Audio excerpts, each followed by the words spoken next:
जय जय जय छठी माँ, जय जय जय छठी माँ। Music by Priyanshu Singh. चली चली चली सैया पटना के घाट, उगी है सूरज देव के रवा के पार। फलवा मंगवानी पुआ बनवानी, रच रच छठ वाला दौरा सजवानी। अरे जी सुनते हैं, चलिए ना। फलवा मंगवानी पुआ बनवानी, रच रच छठ वाला दौरा सजवानी। लेली माथवा पर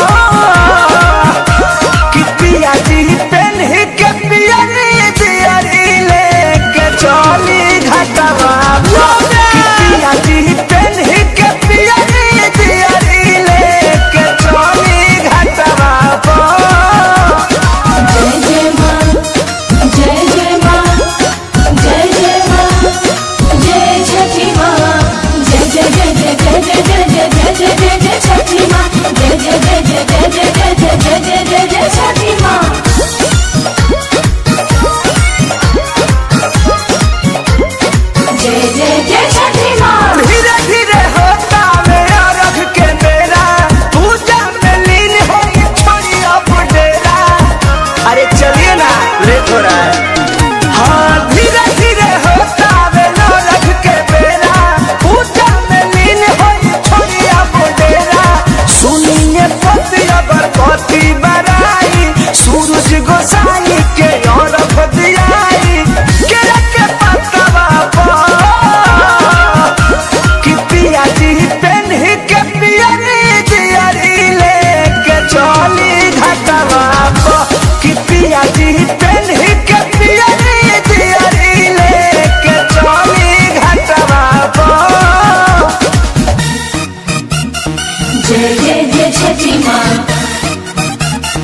जय जय जय छठी माँ।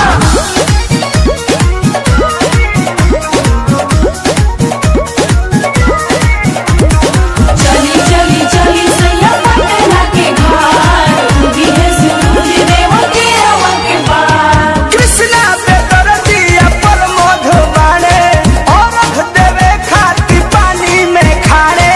आपको समझ में आना चाहिए।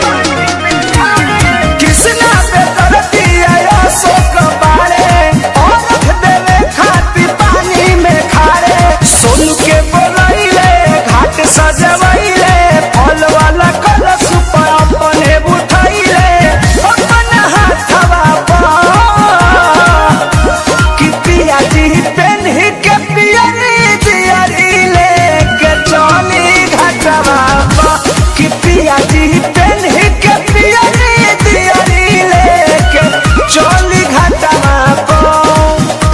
अरे चलिए ना।